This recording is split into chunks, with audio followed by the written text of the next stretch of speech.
चलो एक हफ्ते की चांदी हनीमून पीरियड तो निकल गया। अब दूसरा शो था WWE रॉ का नेटफ्लिक्स पर। क्या इसकी परफॉर्मेंस तगड़ी वाली थी? और कोई मुझे ये बताएगा कि रोमन रेंस ना स्मैकडाउन में होते हैं ना रॉ में होते हैं, लेकिन इस बंदे का नाम सारे शोज में आ कैसे जाता है? Okay, hello chatters, my name is Rohit and you are watching Wrestle Chatter.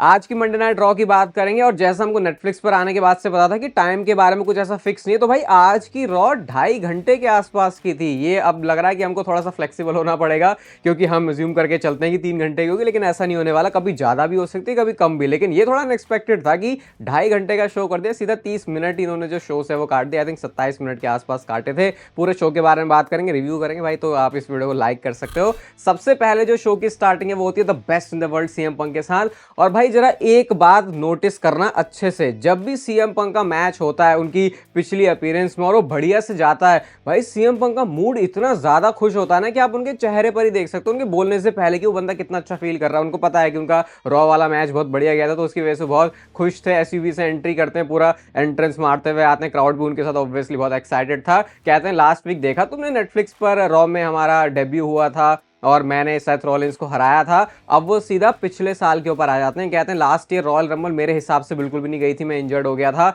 मैं वो ड्रीम्स देखता हूँ जो कि लोग नहीं देख सकते, लेकिन इस बार तो मैं भी नहीं देख सका। मतलब वो थोड़ा सा ऐसा यार ड्रीम्स को लेके हैं कि थोड़े डरावने सपने देखा करो, वैसे वो बोलते हैं। बट ड्रीम्स की बात करते करते वो ऐसे जॉन सीना का स्टाइल भी करते हैं। मतलब समझ गया था वो जॉन सीना के मुद्दे के ऊपर आने वाले। कम बैक की स्टोरी की बात करते हैं, फिर उसको जॉन सीना तक लेके आते हैं। कहते हैं जॉन सीना ने अपने आप को डिक्लेयर कर दिया रॉयल रंबल के लिए, उसको मैं देख सकता हूं। यानी कि वो ये बताना चाह रहे हैं कि मैंने जॉन सीना के साथ बहुत काम किया है, मुझे पता है वो बंदा किस तरीके से चलता है। और यहां पे वो डिक्लेयर करते हैं कि वो भी रॉयल रंबल में एंटर करने जा रहे हैं, जो वो पिछले साल नहीं कर पाए थे वो करेंगे। उनका म्यूजिक बजेगा, कल्ट ऑफ पर्सनैलिटी, ऐसा करके वो खुशियां मना रहे होते हैं। अब उन्होंने ऐसा क्यों सा दिया कि भैया मेरा म्यूजिक बजाओ। म्यूजिक तो बजा, लेकिन म्यूजिक था बर्न इट डाउन। और उस टाइम पे जरा सीएम पंक के चेहरे पर रिएक्शन देखना, बंदा कह रहा है अबे यार ये फिर से आ गया, अभी तो मैं इसको हरा के आया था। सेथ रॉलिंस आराम आराम से एंटर करते हैं और कहते हैं कि मुझे पता है, देख तू मुझे देख के खुश तो नहीं हुआ होगा, लेकिन मैं भी अपने बातों का पक्का हूं। मैंने बोला था कि चाहे मैं हारूं या जीतूं, मैं इस रिंग में आके जरूर खड़ा हूंगा। मैं अभी यहाँ पे खड़ा हूं। और वहां पर यहाँ पे एक बात भी बोलते हैं कि I would rather be any version, worst version of myself Seth Rollins than any version of CM Punk. अभी मत करो यार कॉल, अरे मुझे नहीं पता।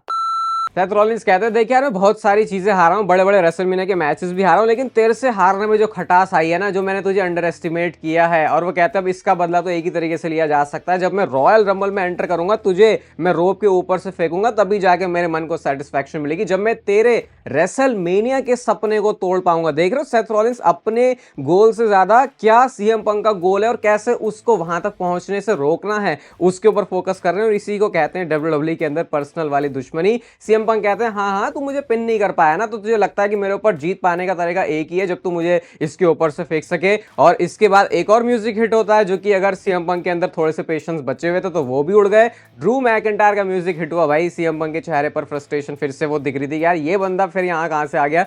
सेथ रॉलिंस देख ही रहे हैं वो क्या ही बोलेंगे, वो उन्होंने खुद ही इंटरप्ट किया। अब वो आके बोलते हैं कितना सेल्फ सेंटर्ड होगा ना भाई तू, ऐसा सिर्फ उन्होंने बोला। जवाब यहाँ पे सीएम पंक की तरफ से आता है, वो कुछ उल्टा सीधा बोलने लगा कि भाई लास्ट टाइम जब मैंने तुझे देखा था तो भीख मांग रहा था, रो रहा था। ड्रू मैकिंटायर कहते हैं देख भाई तेरा दिमाग कितना खराब है, मैं तो तेरे बारे में बात भी नहीं कर रहा था, मैं तो सेथ रॉलिंस के बारे में बात कर रहा था। तो वो थोड़ी सी कच्ची सी कर दी उन्होंने। सेथ भी जवाब देते हैं कि हाँ भाई आजा कर लेंगे हम सारे दो दो हाथ। तो फिर से 3 बंदों का एंगल हमको नजर आने लगा, जो हमने इससे पहले भी देखा था। ड्रू मैकिंटायर कहते हैं देखो यार तुम दोनों सेम तो हो, लेकिन सेथ रॉलिंस एडमिट करता है कि वो थोड़ा सा क्रैप है, तुम तो भाई सिर्फ बातें ही करते रहते हो। सेथ रॉलिंस तूने क्या किया, तू बोलता है ना बहुत सारी बातें। रोमन रेंस को देख, वो तो जीत गया उला फाला, वो तो सब अपना काम कर लिया उसने मंडे नाइट रॉ में। सेथ रॉलिंस कहते हैं यार मेरे अंदर पेशेंस है नहीं, पंक कहते हैं मेरे अंदर भी नहीं, वो तो भाई बिल्कुल रेडी होगा लड़ने के लिए। अब ड्रू मैकिंटायर के ऊपर था, कहता है अच्छा तुम लड़ने को तैयार हो तो ठीक है हम भी आ जाते हैं। ऐसा बोलने के बाद हील वाला काम तो उनको करना ही था। और यहां से कुछ बड़ी चीजें ड्रू मैकिंटायर बोलना शुरू करते हैं। कहते हैं कि यार देखो मैं क्यों लड़ने आऊं, अभी तो एक और बिगर प्रॉब्लम है यहाँ पे, जो कि है रोमन रेंस। और रोमन रेंस के बारे में ये बोलते हैं कि कैसे अब वो बंदा क्योंकि ट्राइबल चीफ बन चुका है तो वो चैंपियनशिप की तरफ जाएगा। कहते हैं Roman Reigns is playing chess while other idiots are playing checkers. ऐसा कहकर बोलते हैं भाई तुम क्या कौन सा गेम खेल रहे हो, देखो रोमन रेंस सबसे बड़ा गेम खेल रहा है। और कहते हैं रोमन रेंस से पहले टाइटल जीतने का तो भाई एक ही तरीका है कि मैं रॉयल रंबल मैच में एंटर करूं। और यहां से वो जो अपनी एंट्री है उसे अनाउंस कर देते हैं। कहते हैं मैं तुम दोनों को रॉयल रंबल में देख लूंगा। वेलकम बोलने के बाद यहां से जो प्रोमो है वो ड्रू मैकिंटायर का हो जाता है एंड। तो मतलब कि यहां से डब्ल्यूडब्ल्यूई ने अच्छा सेटअप कर दिया। और देखो इस बार रॉयल रंबल कितनी स्टार से लोडेड होने वाली है भाई। इस बार तो विनर को लेके भी कितने अलग अलग एंगल्स है। लिटरली पंक को उठा लो, सेथ को उठा लो, ड्रू को उठा लो, जॉन सीना को उठा लो, किसी को भी उठा लो भाई, सबका ऐसा लग रहा है कि लॉजिक तो है रॉयल रंबल जीतने का। ऐसा नहीं कह सकते कि भाई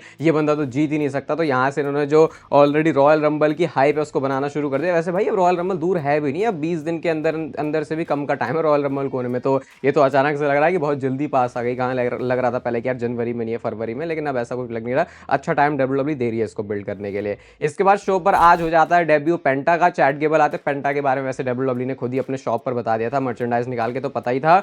यहाँ पे अगर मैं गलत नहीं हूं तो माइकल कोल ने वर्स्ट केप्ट सीक्रेट बोला है उनको, बेस्ट केप्ट सीक्रेट का उल्टा सा उन्होंने पेंटा को बोल दिया। आते वो, और भाई जैसा हम एक्सपेक्ट करेंगे पेंटा से रेसलिंग रिंग की परफॉर्मेंस वो होती है। और यार मुझे चैट गेबल के लिए थोड़ा सा बुरा भी लगा भाई, इस बंदे को कैसे डब्ल्यूडब्ल्यूई इस पे इतना भरोसा करती है कि हाँ ये बंदा सब संभाल लेगा, but at the same time उस बंदे के साथ खुद जो है बहुत कुछ अच्छा नहीं होता। एंड में अपने फिनिशर के साथ, ड्राइवर के साथ, पेंटा ऑब्वियसली वाला मैच जीत गए। एक छोटा सा प्रोमो भी कट किया उन्होंने जहां पे वो क्राउड को थैंक यू बोलते हैं। और एरा वर्ड यार कुछ ज्यादा ही यूज हो रहा है, ट्रिपल एच हर जगह इसको यूज करते थे, कोई नई चीज होती है उन्होंने बोल दिया कि ये पेंटा एरा है। तो देखते हैं ऑडियंस के साथ कनेक्शन तो उनका ऑलरेडी अच्छा है, डब्ल्यूडब्ल्यूई यहाँ से उनको कैसे बिल्ड करती है, क्योंकि जरूरी नहीं जो बंदा हाइप के साथ आए उसका आउटकम बढ़िया ही हो। अब तो उल्टा मैं बोलूंगा कि जो बंदा हाइप के साथ आ रहा है, हम कहाँ देख रहे हैं कोई सुपरस्टार जो डब्ल्यूडब्ल्यूई में नोन नहीं है वो बहुत ज्यादा चलता हो, हालांकि उसका नाम प्रोफेशनल रेसलिंग में भले ही क्यों ना हो। तो देखते हैं पेंटा के साथ क्या होता है। इसके बाद हमको बैक स्टेज से एक सेगमेंट दिखता है, और यार ये फनी सा था। डोमिनिक मिस्टीरियो को जो है वो गुलदस्ता लेके आता है लिव मॉर्गन के लिए, यार तुम मेरे से नाराज तो नहीं है? लिव मॉर्गन कहती नहीं मैं नाराज नहीं हूँ।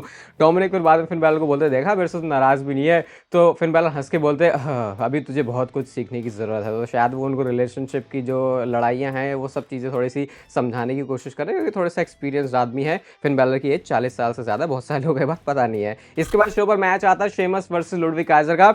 भाई इस मैच में आपको चटाके हार्ड हिटिंग ऐसा जबरदस्त ये मैच है ना। शेमस की नी तो भाई कहीं से भी आ जाती है, रोलिंग सेंटोन, लुडविग काइजर, पिन फॉल, काफी सारे सीक्वेंसेस इसमें है। शेमस की जो बीट्स है वो भी बज रही है, तो पूरा एक्शन आपको इस मैच में मिलेगा। बट इवेंचुअली जो ब्रू केक है उसके साथ शेमस ने वाला मैच जीत लिया है। लुडविग काइजर के लिए भी थोड़ा सा बुरा तो लगता है भाई कि ये भी कितना ज्यादा रिलायबल बंदा है, लेकिन इसको भी अपनी अलग से कोई स्टोरी लाइन नहीं मिलती। भले ही उनको मिड कार्ड चैंपियनशिप या वर्ल्ड टाइटल जिताने की बात नहीं हो रही है अभी यहाँ पे, लेकिन फिर भी यहाँ एक स्टोरी तो मिलनी चाहिए। बाकी रिंग साइड पर ब्रॉन ब्रेकर भी होते हैं, और जैसे ही वो शेमस के पास है धक्का मुक्की हो गई, और सैटरडे नाइट्स मेन इवेंट के लिए, इंटरकॉन्टिनेंटल चैंपियनशिप के लिए शेमस वर्सेस ब्रॉन ब्रेकर का मैच भी ऑफिशियल हो गया है। इसके बाद हमको बैक स्टेज से सेथ रॉलिंस का एक इंपॉर्टेंट सेगमेंट दिखता है, जहां पे हमको पहले तो ये पता चला कि अगले मंडे नाइट रॉ के शो में जो मैच है वो उनका ड्रू मैकिंटायर के साथ होगा। तो ये बड़े match WWE Monday night raw में ही कर दे रही है। इसके बाद वो सैमी ज़ेन के आमने सामने आते हैं। सैमी ज़ेन कहते हैं कि कुछ बात करनी है भाई तेरे से। तो सेथ रॉलिंस कहते हैं यार तेरे लिए तो सब कुछ बढ़िया ही रहा यार लास्ट वीक में, तेरा तो जो बॉय है वो जीत गया,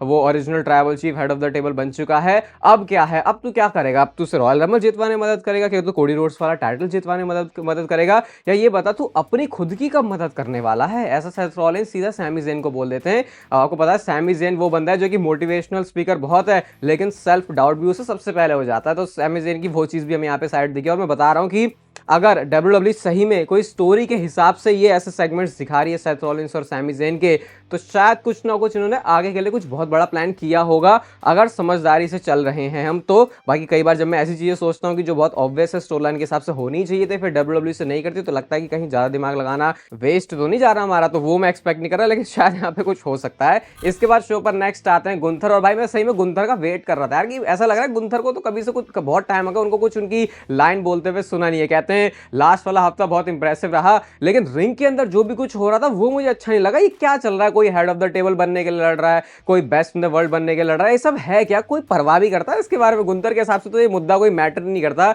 जो मैटर करती है चीज वो है ये वर्ल्ड हेवीवेट चैंपियनशिप जो कि मेरे पास है। अब वो इसके लिए कहते हैं हाँ भैया कौन है अब जो आएगा नेक्स्ट। जे ऊसो का थीम सॉन्ग यहाँ पे हिट हो जाता है, और अब यहाँ से पता चल गया था भाई किस डायरेक्शन में आगे लीड करने वाले। जो उसे कहता है अच्छा वर्ल्ड टाइटल की बात करिए, मैं देख यहाँ पे खड़ा हूँ, मेन इवेंट जे ऊसो में हूँ, ड्रू और ब्लड लाइन वाला सारा जो ड्रामा वो पीछे जा चुका है। It's me versus you at Saturday Night's Main Event. तो हमको एक और मैच एसएनएमई के लिए मिल चुका है।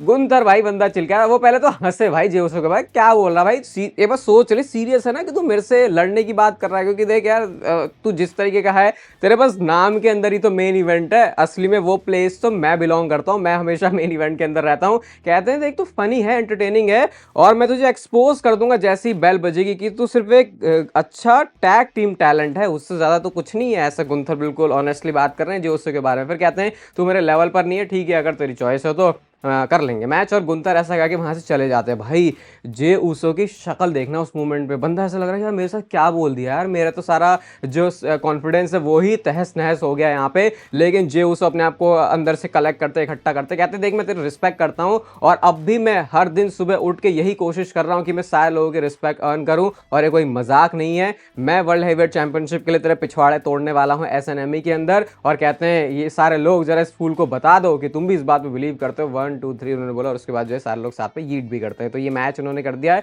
गुंथर यार मतलब इस ये बेइज्जती मारना हो ना तो वो कैसे करनी है वो गुंथर से सीखो, क्योंकि हर पूरे रोस्टर में हर किसी सुपरस्टार का प्रोमो एक तरफ और गुंथर का तो कुछ अलग ही काम चल रहा होता है। इंटरकॉन्टिनेंटल चैंपियनशिप के लिए भी आज हमको इनॉग्रल चैंपियन मिलना था। लायरा वाल्कीरिया वर्सेस डेकोटा काय के बीच मैच था। इस मैच के रिजल्ट से मैं तो सेटिस्फाइड हूं, क्योंकि मैं लायरा वाल्कीरिया को ही कुछ बनते हुए देखना चाहता था।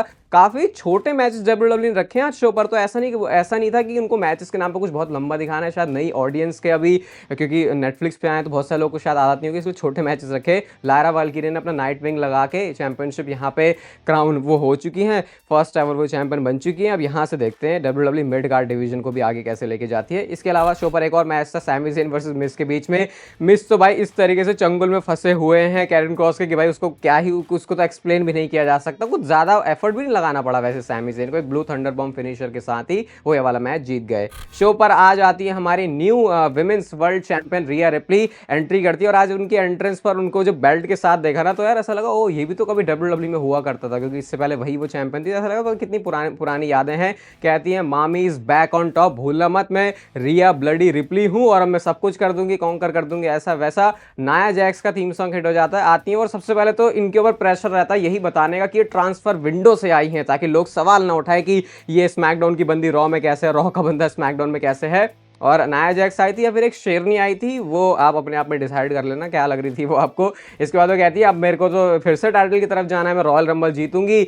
बेली भी रिंग साइड पर होती है तो BBL उन्होंने उनको फिर से कॉल कर दिया। आयरनी तो ये है कि भाई नाया जैक्स BBL वाली बात के लिए शॉट ले रही हैं बेली के ऊपर। If you know it you know it, अगर नहीं पता तो वो और भी अच्छी बात है। बेली भी गुस्से में आ गई, ये सब आपस में लड़ गया। नाया जैक्स ने पहले दोनों को गिराया, फिर इन दोनों ने मिलकर नाया जैक्स को भगाया। तो अभी यहाँ से किसी और एक स्टोरी की तरफ भी जा रहे हैं। बेली वैसे थोड़ी सी फैन जैसी ज़्यादा लग रही थी जब तक वो रिंग साइड पर थी, उसके बाद जब रिंग में आई तो उन्होंने मेन अपना कमाल दिखाया। शो का मेन इवेंट हमारे पास था और भाई साहब क्या गजब, क्या खतरनाक ये मैच था। ये तो मैं आपको डेफिनेटली रिकमेंड करूंगा, इसको देखना जरूर अगर किसी भी तरीके से आपने इसे मिस किया है। स्ट्रीट फाइट ये मैच था Finn Balor versus Damian Priest के बीच में। मेन इवेंट में क्या डिजर्विंग स्पॉट इसको मिला है, बहुत ही फास्ट पेस के साथ मैच चलता है, क्राउड में जा रहे हैं भाई। वहां से जो ब्रोकन एरो उन्होंने मारा ऊपर से नीचे गिरा के, भाई वो तो कुछ ज्यादा ही खतरनाक लग रहा था। लिटरली स्ट्रेचर से लेके जा रहे थे फिन बैलर को, मैंने तो बिलीव कर लिया था कि हाँ भैया इस बंदे का कुछ तो टूट फूट गया, इसकी वजह से ये इसको लेके जा रहे हैं। लेकिन डेमन प्रीस्ट ने वहां से क्या स्ट्रेचर से पहले तो सारे जजमेंट डेइयों को उन्होंने मारा, उनको मारने के बाद फिर फिन बैलर को भी स्ट्रेचर से धक्का दे के भाई क्या सीधा उन्होंने एंट्री करवाई है उनकी रिंग के अंदर, वो भी बहुत ज्यादा कूल लग रहा था।